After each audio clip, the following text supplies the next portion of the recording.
기독교의 핵심 이야기를 하려고 그러는데 시기적으로 지금이 좋은 것 같아요. 코로나를 경험을 했고 기독교가 차기 대통령을 뽑는데 결정적인 역할을 하고 있잖아요. 그게 2단이든지 3단인지 기독교 바깥에서 보는 사람들은 다 같이 기독교예요. 통일교도 기독교고 JMS도 기독교고 신천지도 기독교고 그게 불교는 아니잖아요. 그러니까 다 똑같아요. 근데 지금 어떤 그 기독교 집단이 결정적인 역할을 한다고요. 이게 선거라는 거는 최악의 장치지 좋은 거는 아니에요. 왜냐하면 한 표만 많아도 다 먹는 거잖아요. 선거는. 그래서 이게 더 좋은 제도가 없어서 선거를 하는 거지 이 선거는 아주 고약한 제도인데 지금 어느 기독교 단체가 지금 열쇠를 쥐고 있어요. 제 개인적인 얘기를 하면 저는 노태우 정권 때 종교재판에 휘말려서 김영삼 정권 때 끝났거든요. 이 재판 긴 과정이. 노태우는 기독교 세력을 움직일 힘이 없어요. 그래서 제가 노태우 정권에는 3번 그 교육부, 문교부의 재판을 받았는데 풀려났어요. 죄가 없다고. 김영삼 정권이 들어오면서 하루아침에 단두대 이슬로 사라졌거든요. 김영삼 정권은 홍정수 뒤에 있는 유권자와 김홍도 뒤에 있는 유권자가 몇 명이냐 이것만 생각하는 거예요. 옳고 그른 거 전혀 상관없습니다. 그래서 이 선거라는 거는 아주 고약한 악질 제도고 지금 한국에 들어와서 국적 회복하는 과정인데 형제들이 저는 자녀들은 없어요. 형제들이 있으니까 국적 회복을 이 과정을 밟고는 있지만 대한민국 권력 그 권력에 붙어 있는 기독교 집단들의 행포 이런 게 사실은 저는 좀 겁이 나요. 뭐 말로 하자 그런 게 없어요. 주먹으로 하는 거라요. 그래서 아주 겁나거든요. 그런데 미국에 가서 거의 30년 있다가 와 보니까 이제 그리고 이제 나이가 들어서 철이 들고 보니까 옛날에는 저랑 생각이 다른 기독교 집단들을 보면 그들, 그놈들, 건너편에 있는 사람들, 뭐 이단, 뭐 이렇게 되는 거예요. 기독교는 원수를 사랑하라는 말은 있지만 사탄을 사랑하라, 이단을 사랑하라 이런 말은 없어요. 그래서 저 사람 이단이야, 저 사람 사탄이야 그러면 어떻게 해요? 용서하면 안 되지, 죽여야 돼.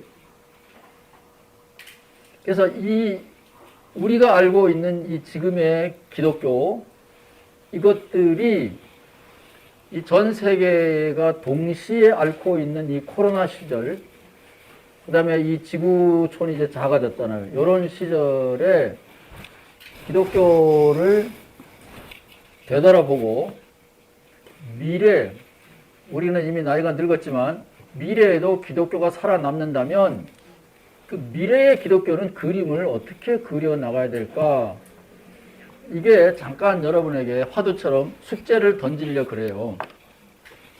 오늘 이 교회가 예배 때 사도신경을 고백을 했잖아요. 뭐 우리가 다 애우니까 옛날엔 애우는데 요즘은 버전이 달라져가지고 제가 무슨 말을 하는지 몰라요.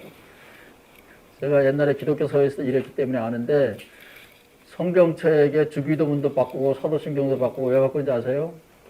장사하려고. 그래 팔아먹잖아요. 이 다 돈이라고요. 뭐 좌우지간 그런데 이게 어떤 교회 가니까 옛날 버전으로 하더라고요. 그래서 그거는 애울 수가 있는데 오늘 우리 신식교회는 세 번역으로 하잖아요. 이거 머릿속에 암송되려면 시간이 많이 걸릴 것 같아요. 근데 기독교의 압축 파일은 사도신경이에요. 혹시 여기 침례교 출신 있나요? 여기 젊은이들 혹시 침례교 출신이에요? 침례교에서는 사도신경 고백을 안 합니다. 이유는 확실해. 이유가 뭔지 아세요, 혹시? 심심해서 인터넷 뒤적뒤적 하는 사람들은 잡다한 거 많이 아실 텐데. 성경에 없다. 1번. 그게 이제 사도신경을 침례교가 거부하는 이유예요. 그러니까 자기네들은 성경만 한다. 그래서 사도신경을 거부하는데 저는 그거는 옳은 자세가 아니라고 봐요. 어쨌든 지금 이제 사도신경 얘기를 하려고 하는데 질문을 한번 해봅시다. 한국 사람하고 일본 사람, 중국 사람, 이게 유전자가 많이 섞여 있을 거예요. 근데 한국 사람하고 중국 사람, 중국 사람하고 한국 사람, 일본 사람 차이가 있나요? 어떤 면에서든지 똑같나요? 외국인이 보면 똑같을지 몰라요. 문화가 다르고 이해관계가 다르고 뭔가 달라요. 미묘하지만 달라요. 그러면 더 쉬운 질문. 이게 지금 성경이 한 권으로 이렇게 묶어져 있는데 구약하고 신약이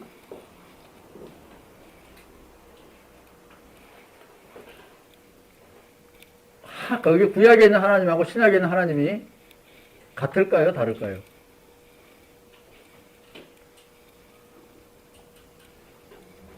어렵나요? 일본 사람의 신은 태양신이에요. 전 세계의 태양신은 남자인데 일본 사람은 여자를 되게 좋아해요. 일본의 태양신은 여자예요. 하여간 뭐 중국신 상제, 하늘, 한국신 당군 다르죠. 우리의 유전자는 많이 섞여져 있지만 가치관도 다르고 신의 이름도 달라요. 구약과 신약은 신의 이름이 여호와, 신의 이름이 같이요. 구약에는 신의 이름이 여러 개가 나오지만 좌우지간 여호와. 그래서 많은 사람들은 구약과 신약이 같은 신일 거라고 생각하는 거예요. 그러면 신약은 무슨 필요가 있어요? 우상을 숭배하면 지옥 간다 그러는데 구약만 있으면 되지. 신약보다는 구약에 설교거리가 많은데 예수님을 죽인 사람들이 구약의 중심 인물이죠. 물론 예수님을 죽인 사람이 로마 제국이라고 고집하는 사람들 많이 있어요.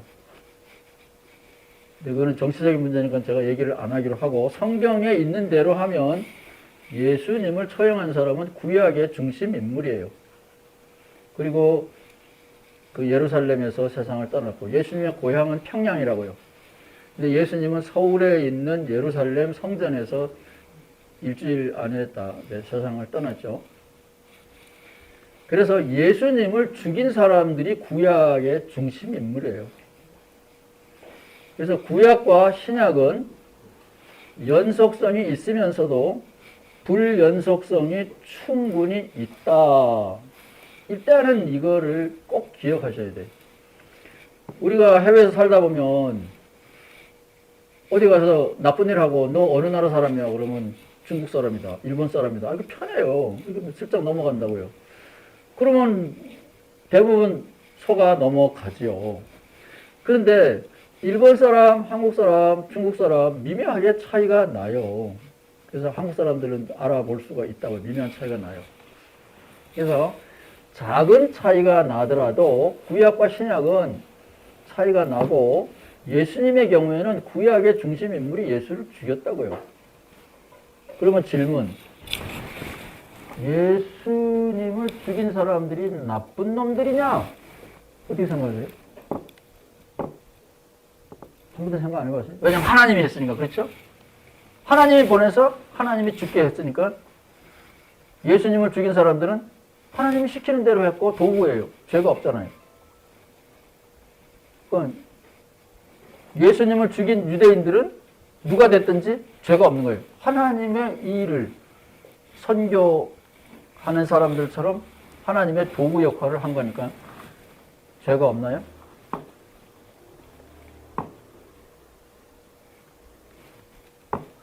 사람을 죽여봤나요? 사람을 죽일 때는 이유가 있어야 죽일 것 같아요. 제가 아직은 안 죽여봤는데 언젠가는 할지도 모르죠. 죽이려면 이유가 있어야 죽일 거라고요. 유대인들이 그게 다 귀족들이고 성직자들이에요. 그 사람들이 예수를 죽일 때는 이유가 있었겠죠. 그냥 죽였다고요? 그건 사람 너무 무시하는 거죠. 그러면 유대인들이 예수를 죽인 이유는 뭘까요? 성경에 굉장히 여러 번 나와요. 기독교인들은 뭐 하나님이 요한복음 3장 16절대로 우리를 구원하기 위해서 하나님이 뭐 보냈다 어쨌다 그러는데 그런 거짓말 믿으면 안 되죠.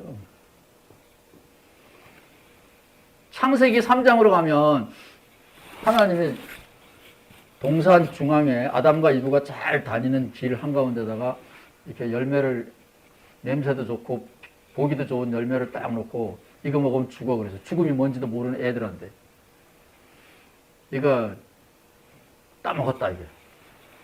거기까지 좋아요. 근데 저 옆에 아담과 이브는 아직 몰라. 저 옆에 뭐가 있었어요? 영원한 생명나무가 있었어요. 제가 거짓말 하는 거 아닌가요? 창세기 읽어보세요. 근데 아담과 이브는 아직 에덴 동산 순례를 다 안 했기 때문에 뭐가 어디에 있는지도 몰라. 철없는 애가 뭘 알아요. 근데 하나님이 혼비백산이 돼가지고 아담과 이브가 이거 따먹고 영생할까봐. 에이, 치사하니. 그 하나님이 뭐 예수 보내가지고 우리를 구원한다. 에이. 그런 이야기를 요즘 여러분의 아들, 딸이 그거 믿을 것 같아요? 우리 아들, 딸 얼마나 똑똑한데. 애들 다 알아요. 7살만 되면 알아요. 뭐 산타클로스가 굴뚝으로 들어온다 그러면 그 게임은 재밌지만 그 게임이에요. 산타클로스 안 믿어요. 그래도 그 성탄절 놀이는 하잖아요. 똑같아. 창세기 3장 놀이 게임이야. 그 굴뚝으로 들어오는 산타클로스처럼. 그래서 구약에 있는 이야기, 신약에 있는 이야기 잘 비교해보면 이게 뭔가 수상한 대목이 무지무지하게 많아.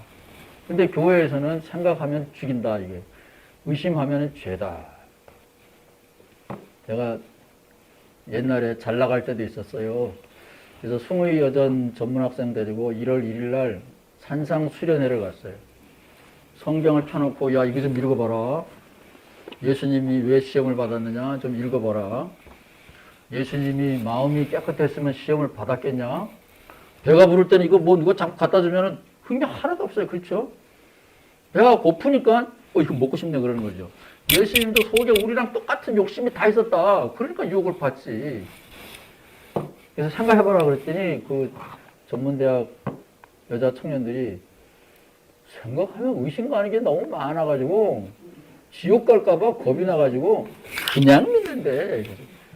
야, 참, 복 받은 사람이면 저는 그게 안 돼가지고 이렇게 쫓겨났는데 어떤 사람들은 그냥 믿지만 요즘 젊은이들은요, 이 스마트폰 때문에 모르는 게 없어. 자꾸 비교한다고요. 그래서 어려워요. 요즘 젊은이들은 안 속아. 그래서 지금 기독교는 위기지만 저는 저하고는 이해관계가 없지만 이 지구촌에 기독교가 아니라 예수의 이야기가 새롭게 포맷돼서 살아남기를 바라요. 그 얘기를 지금 하려고 그래요. 여기 사도신경이 기독교 압축 파일인데 성부, 성자, 성령을 믿는다. 모든 신앙 고백은 우리는 그렇게 되어 있어요. 예배의 예문이기 때문에. 근데 사도신경은 주어가 나눈이에요. 이건 세례받을 때 한 거기 때문에. 예수님이 마태복음 끝에 보면은 성부, 성자, 성령의 이름으로 세례를 주라 그랬잖아요. 그래서 성부 믿느냐? 아멘. 성자 믿느냐? 아멘. 성령 믿느냐? 아멘. 그래서 예, 나는 믿습니다. 나는 믿습니다. 이게 나는. 그래서 개별적으로 결단을 하는 거거든요. 거기에서 사도신경이 나왔는데 조금씩 변해서 시간은 오래 걸렸죠. 이 역사 선생님이 계시니까 이제 잘 아시는데 굉장히 긴 시간 동안 한 500년 동안 이렇게 바뀌었어요. 근데 그 바뀐 게 재미있게 보면 처음에는 똑같았어요. 하나님 믿습니다. 아들 예수 그리스도 믿습니다. 성령 믿습니다. 근데 아버지 하나님에 대해서는 그대로 두고 예수님에 대해서는 7개로 늘어났어요. 조항이 12개로 보통 나누거든요. 성령은 4개. 그래야 맞나요? 1, 7, 4. 그러면 12개 맞나요? 제가 수학을 잘 못해가지고. 그래서 이게 12조항 이렇게 말한다고요. 보통 12 사도들이 남긴 거다 그렇게 말하는데, 그래서 예수님에 대한 조항이 굉장히 길어졌어요. 그래서 저는 이 사도신경을 굉장히 좋아해요. 이게 말이 안 되는 옛날 이야기지만 사도신경을 좋아하는 이유가 하나님 그냥 넘어가, 예수 자세하게 얘기해놨고, 성령은 우리 교회 이야기고, 성령은 천당 얘기예요. 희망의 이야기야. 그래서 희망이 중요하니까 성령도 내 조항이 됐어요. 그래서 저는 사도신경 이 구조를 참 좋아해요. 예수 중심이에요. 오늘날 교회는 하나님 중심이야. 신학을 굉장히 많이 공부한 어떤 분에게, 목사님, 사모님에게 예수 얘기 좀 하시오 그랬더니 뭐라 그런지 아세요? 그거 왜 필요하냐, 예수가. 예수라는 약이 왜 필요하냐? 무슨 말이요? 그랬더니 예수가 나의 죄를 대신해서 십자가 달려 돌아가셨다. 그거 믿는다 이게. 그러면 끝. 그 다음에는 예수는 다시는 안 필요해. 그 뭐 한 대 써먹냐 이게. 그 무슨 얘기냐? 하나님한테 빌고 하나님이 기도 응답하고. 됐지? 예수는 어디다가 써먹냐 이거야. 말 되잖아요? 이 꼭 선앙당 신앙이야. 강릉에 조금 요즘 가가지고 선앙당 사진을 열심히 찍어요. 이게 우리들의 신앙의 출발점이다. 우리가 기도하는 거랑 똑같아. 평화, 번영, 건강. 이 3가지를 선앙당에서 다 비는 거예요. 뭐 이거 비는 거거든요. 예수는 없지만 그 하나님 신앙 굉장히 보편적이더라고요. 선앙당 없는 데가 없어요. 그래서 야, 이거 선앙당 신학의 현대판이다. 예수가 있어야 되는 거예요. 예수가. 근데 예수 이야기가 없는 거예요. 근데 이 사도신경은 예수 이야기가 굉장히 많아요. 저는 이제 전공이 존신학인데 사도신경에는 예수님에 대해서는 항목은 7개나 되지만 예수님에 대해서 생애에 대한 이야기가 십자가에서 고난받고 뭐 이거밖에 없는 거예요. 우리 찬송가 능력 있는 사람이 나타나서 찬송가를 바꿔야 돼요. 성경보다는 찬송가가 우리의 영성에 도움이 더 영향이 큰 것 같아요. 여기 이제 영성 지도자 선생님이 계신데 찬송가는 우리 머릿속에도 있고 입에도 있고 자주 나오더라고요. 근데 이 찬송가가 좀 바뀌었으면 좋겠어요. 무슨 얘기냐면 여기에 있는 이 사도신경에 있는 것처럼 예수님이 우리 죄를 대신하여 십자가에서 고난당하고 돌아가셨다. 이거 이외에는 예수님에 대한 이야기가 서너 개 있을까 말까요? 뭐 해변에서 뭐 떡을 뗐다, 뭐 요런 거 정도 있을까? 예수님에 대한 이야기가 없는 거예요. 그래서 저는 사도신경이 예수님의 생애에 대한 거는 없고 있는 것처럼 보이지만 십자가를 진 것밖에 없다 이렇게 생각을 했는데 세월이 많이 지나고 요즘 코로나 시대를 당하고 보니까 이 사도신경을 고백한 사람들의 상황이 조금은 이해가 돼. 요즘 코로나 시대는 사람의 개성이 잘 안 드러나요. 마스크 쓰고 어디 다니면 안 되고 다니면 다 제한이 돼 있고 뭐이든지 꼭 간첩처럼 숨어서 뭐를 해야 되고 남들 눈에 안 띄게 해야 되고 그러니까 누가 누군지 많이 숨겨져 있는 독특한 시간을 우리가 살고 있어요. 그런데도 이 사도신경이 이 특수한 이런 시간에 이 사람들이 살았다고 보면 사도신경을 우리 시간으로 바꾸면 백신 면역 맞고 희생당한 희생자, 그런 생각이 들어요. 백신 안 맞으면 뭐가 문제가 돼요? 나 혼자 죽는 게 아니라 내가 살인 병기가 돼서 남도 죽이게 되잖아요. 그러니까 백신은 맞아야 되는데 이 과학자들이 만든 이상한 백신 맞으면 내가 부작용이 있고 죽기도 한단 말이에요. 살려고 백신을 맞는데 죽게 되는 거예요. 그래서 지금 전 세계적으로 백신 저항이 엄청나게 많고, 강릉에서 여기 올라오는 버스 안에서도 보니까 백신 희생자들 조직 단체가 있는 것 같아요. 그래서 이제 문재인 정권이 뭐 타도 문재인 정권 뭐 이런 뉘앙스의 방송을 계속 하더라고요. 다 맞는 얘기, 얼마나 가슴 아픈 일이에요. 근데 그 반대는 거예요. 우리가 백신을 하나도 안 맞는다.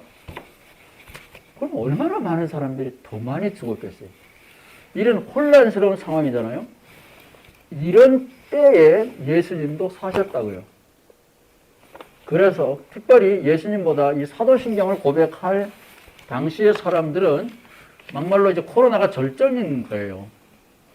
그래서 예수님보다 더 심한 로마의 박해를 받았어요. 그래서 이 사람들에게는 삶이라는 게 없었어요. 존 큐핏이라고 하는 영국 신학자가, 영국 얘기입니다. 한국도 비슷해요.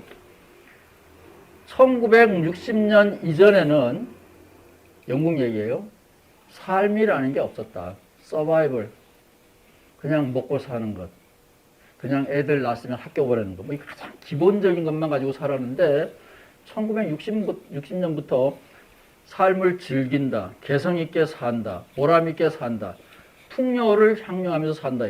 한국은 그게 20년 혹은 30년 늦었다고 보면 돼요. 1980년 어느 날 보너스가 800%가 돼요, 우리나라가. 그래서 지금 제가 빵식으로 살고 있는데 배가 고픈 사람은 없어요. 배고프다 그러면 정부에서 다 줘. 그거 적당히 모아놨다가 팔 만큼 많이 줘. 지금 시대가 완전히 달라졌어요. 그래서 지금은 이 사도신경을 고백할 당시 사람들, 즉 어떻게 살 거냐, 이런 문제가 없는 시절에 쓰여진 게 사도신경이에요. 어떻게 죽을 거냐, 코로나 걸려서 죽을래, 백신 맞고 부작용 때문에 죽을래. 어쨌든 이 생사가 걸려있는 위급한 상황에서 사도신경이 나온 거예요. 일단은 그거를 꼭 염두에 두셔야 되고, 그래서 이 상황에서 기독교의 신앙 고백의 1번인 제1조항인 하나님 이야기로 넘어갑니다. 하나님이 전능하사 천지를 만드신 하나님을 믿습니다, 이렇게 돼 있잖아요. 그 밑에는 예수님이 고난을 받았다 얘기가 있어요. 길게. 1번은 하나님이 전능한 창조자라고 되어 있어요. 이 두 개가 안 맞는 거예요. 대부분의 교회는 이거를 무시하거나 모르더라고요. 하나님이 전능한데 왜 예수가 고난을 받아? 왜 예수 믿는 사람들이 죽어? 왜 교회에서도 목사님도 코로나 걸려 죽어? 하나님이 전능한데? 말이 안 되죠. 그래서 이 사도신경을 고백한 사람들 본래의 자리에서 사도신경을 한번 보면 제1조항, 전능하사 천지를 만드신 하나님 아버지를 내가 믿는다. 이 말은 홍해를 건너온 유대인들의 이야기가 아니에요. 창세기에 있는, 창세기 1장 1절, 2절에 있는 본래의 이야기라고요. 그거는 찬양이 아니고, 하나님이 전능하다 그러면 그건 찬양이라고요. 감사라고요. 사도신경에 나와 있는 이 천지를 만드신 하나님 아버지를 내가 믿습니다라는 얘기는 그렇게 믿고 싶습니다 라는 탄식, 고백, 요청이에요. 이 건물이 지금 갑자기 무너졌다고 가정해요. 그럼 우리가 뭐라 그랬어요? 아니, 이거 어떤 놈이 만들었어? 그럴 거예요. 어떤 놈이 지었어? 그럴 거 아니에요. 그때 나온 말이라고요. 세상에 억울한 사람들이 너무 많이 희생되는데 이런 세상 말고 코로나 때문에 600만 명 이상이 세상을 떠났어요, 이미. 이런 세상 말고 천수를 누리다가 행복하게 살 수 있는 새로운 세상이 왔으면 좋겠다. 그게 사도신경 1장에 있는 이야기예요. 아무 생각 없이 이걸 신앙 고백하는데, 그래서 이거는 저는 기도라고 봐요. 전능하사 천지를 만드신 그 하나님 손에 만들어진 세상에 살고 싶습니다라는 기도라고 봐요. 안 그러면 사도신경을 고백한 사람들이 정신 나간 사람들이야. 하나님이 전능한데 예수님이 고난을 왜 당해요? 그리고 예수님만 고난을 당하는 게 아니라 지금 그 고백을 하는 사람들이 다 위기 속에 있어요. 그 카타콤의 순교자 이야기에 제가 이제 옛날에 번역 사업을 했기 때문에 이렇게 보면 이런 기도가 있어요. 하나님, 내일은 사자밥이 되어 죽는 저 자리에 내가 서게 될지도 모릅니다. 근데 그 전날에는 자기 엄마가 죽고 아버지가 죽고 형제가 죽은 거예요. 내일은 내가 저 자리에 서게 될지도 모릅니다. 기도가 뭐냐 하면 그 자리에 섰을 때 내가 하나님을, 예수님을 모른다고 배신하지 않도록 해 주십시오. 이게 실제로 이 사도신경을 쓴 사람들의 기도문이에요. 우리가 생각하는 거하고는 굉장히 달라요. 그래서 이 사도신경이 쓴 그 본래의 자리로 돌아가 보면 이 사도신경을 고백한 사람들은 예수님의 고난을 우리 죄를 대신했다라는 그런 것보다는 악의 세력에 굴복하지 않고 끝까지 자기 길을 간 승리다라고요. 이미. 그래서 우리도 내일 저 자리에 섰을 때 하나님이 무능하다고, 나는 하나님이 없다고 부정하지 않고 예수님처럼 끝까지 내 길을 가게 해 주십시오. 그런 기도문이에요. 그래서 사도신경은 이 아름다운 신앙의 유산이고, 그 박해시대에. 그래서 이것은 그 나름대로의 상황에서 보면 의미가 굉장히 깊습니다. 그런데 제가 오늘 여러분에게 말씀드리려고 하는 것은 이 사도신경이 많은 사람들에게 입에 오르내리고 있기 때문에 예수님 중심의 기독교 신앙이 회복됐으면 좋겠다라는 거지만 욕심이 있어가지고 우리 홍상대 목사님은 역사학자고 또 오랫동안 여기서 이제 고군분투하면서 목회를 하실 거니까 제가 지금 숙제를, 제 마음속에 있는 숙제를 여러분하고 쉐어하려고 그래요. 그게 뭐냐 하면 이 해원 상생, 그게 무슨 말이냐 하면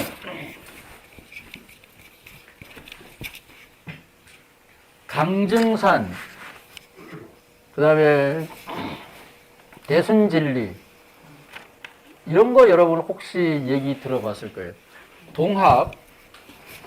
동학은 기독교가 서학이고, 왜 우리가 서양의 기독교를 받아들여야 되느냐?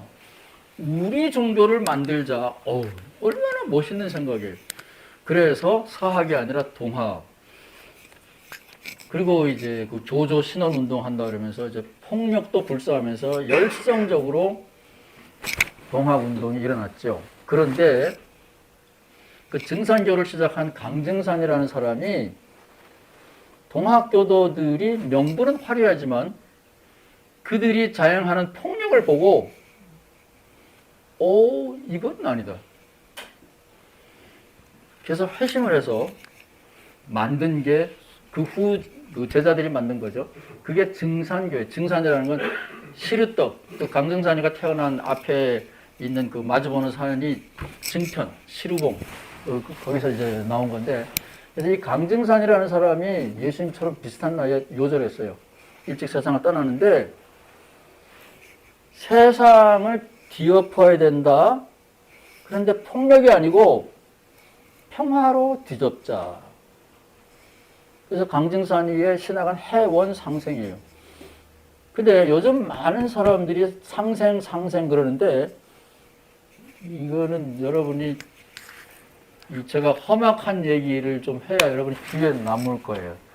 이 힘 가진 것들은, 이 못된 것들은 상생 그러는데 해원을 해야 상생이 되죠. 억울한데, 야, 괜찮아. 뭐, 어떻게 하라는 거야? 그냥 죽으라는 거잖아요. 그래서 강정산이가 제일 먼저 한 게, 과부들, 고생하지 마. 그 당시에는 애들이 못하게 한 거예요, 제가를. 먹고 사는 게 얼마나 힘들어. 막스는 그랬잖아요. 결혼은 경제 구조 때문에 생긴 거라고. 막스가 똑바로 본 거예요. 그러니까 강정산이가 제가 한 거예요. 다. 한을 풀어준 거지. 삶의 길을 열어준 거예요. 그리고 이 사람은, 여기 한의사 선생님인데, 이 사람은 그 당시에는 옛날에는 면허증이 없었어요. 그냥 의사야. 고쳐지고, 굿하고, 예수님처럼 사람을 고치는 거예요. 평화로. 그리고 제도를 넘어서고. 이 일을 하다가 어쨌든 30 몇 살에 세상을 떠났어요. 지금 대순진리에는 돈 많이 벌어가지고 무슨 딴 사업 하느라고 정신이 하나도 없는데, 그거는 별도의 문제고, 종교를 얘기하는 게 아니에요.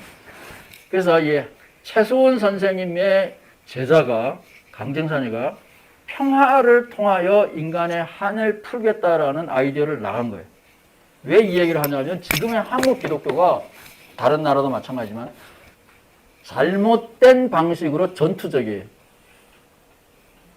이거는 신약 시대가 로마 제국의 압제 시대의 산물이기 때문에 기독교가 전투적인 거는 피할 수 없는데, 그건 그 당시의 문제예요. 지금 이 코로나가 어느 나라의 문제예요? 뭐 우한에서 시작이 됐다. 그걸 추적을 해서 알아내면 그 다음에 어떻게 할 건데. 이게는 지금 전 지구촌의 공통의 운명 속에 우리는 살고 있다고요. 환경 문제도 그렇죠. 병 문제도 그렇죠. 이 전쟁이 아니더라도 문화적으로 우리는 운명 공동체처럼 돼서 살고 있는데, 이 신약 성서의 예수님만 해도 이미 과거의 이야기예요. 구약과 신약의 예수님 사이에는 길면 400년밖에 안 될 시간이. 그런데 예수님이 하나님의 개념을 바꿨어요. 의인과 악인에게 똑같이 비를 내리시고 햇빛을 주시는 하나님으로 예수님은 이미 폭을 넓혔다고요. 그거를 우리는 더 구체적으로 확대해야 된다라고 보는 거예요. 사도신경에 머물러 있으면 안 돼요. 사도신경은 정말로 코로나 때문에 백신 맞고 희생된 사람들의 유가족처럼 아픔이 있는 사람들이 만든 신앙 고백이에요. 아픔이 있었고 희생이 있었고. 그런데 우리는 지금 영국이 1960년부터 우리는 최소한 21세기도 벌써 20년이나 지났죠. 22년. 굉장히 많이 지나간 거예요. 이제는 시대가 달라졌어요. 복지 시대가 사회로 바뀌었다고요. 이런 때에 우리는 이 과거의 기독교를 또 한 번 세례를 줘서 수정을 해야 된다고요. 그래서 동학에서 강증산이가 평화운동을 했듯이 우리가 기독교 안에 남아있는 이 전투적인 요소들, 이게 너무 많아. 우리나라의 최고의 위기, 사람들이, 기독교를 말하는 건 사람들이 관심이 별로 없지만 사실은 이슬람이라고 봐요. 이슬람이 한국에다가 돈을 굉장히 많이 뿌리고 있어요.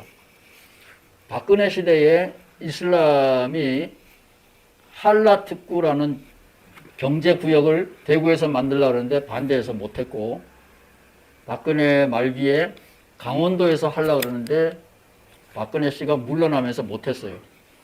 아마 곳곳에 한라특구라는 관광구역이 생길 거예요. 그게 무슨 얘기냐면 이슬람 사람들이 와서 마음 놓고 먹고 놀다 갈 수 있는 거예요. 그러니까 이슬람 그 법에 안 걸리는 음식이 거기에 제공되는 거예요. 그걸 한라특별구역이라고 해요. 한라특구라고 그러는데 그게 정부의 계획이라고 해요. 대통령이 누가 됐든지 관광사업은 막을 수가 없고, 그렇게 되면 이슬람 사람들이 합법적으로 우리들 눈에 가까이 다가올 거예요. 사람으로서 우리는 그들을 받아들여야 되죠. 근데 그 사람들에게 무서운 거는 전투적인 거예요. 우리가 인터넷이나 글을 통하여 보듯이 이슬람 사람들이 정말로 그렇게 전투적인지 저는 개인적인 경험은 없어서 모르겠어요. 근데 그 남의 얘기를 하려고 그러는 게 아니라 기독교인들인 우리 안에 전투적인 요소가 너무 많다 이건다. 그래서 이 사도신경도 그 전투적인 시대의 신앙의 유산이에요. 그런 의미에서 우리 홍상대 목사님이 이 그 사무실에 가면 이 생명, 평화 뭐 그런 거거든요. 평화. 그러려면 기독교 신학의 이 알고리즘이라고 그러죠. 압축 파일. 이거가 정정돼야 돼. 해와 비를 모두에게 내리시는 하나님을 믿사오며, 전능하신 하나님이라는 얘기는 전쟁하는 하나님이잖아요. 죽이는 하나님이야. 그런데 히틀러 때에, 빌라도 때에, 로마 황제 때에 잠시 숨어있는 하나님이라는 시니컬한 표현이라고요. 그래서 이 하나님에 대한 개념도 바뀌고 예수님에 대한 개념도 예수님이 지향했던 폭넓은 개념으로 바뀌고 우리들의 이야기도 바뀌는 것. 이것이 21세기 안에 우리 홍상태 목사님 하셔야 돼요. 홍상태 목사님은 역사가잖아요. 역사의 흐름을 이렇게 보시는 분인데 이거는 누군가는 하셔야 돼. 그리고 홍상태 목사님은 배가 고파서 뭐 먹을 거리를 찾기 위해서 이 교회를 하는 것도 아니잖아요. 이런 위치에 있는 분은 한국에 몇 없어요. 역사를 알고 먹고 사는 것 때문에 절절매지 않는 사람 몇 사람 안 돼요. 목사님의 사명이 큽니다. 축하드립니다.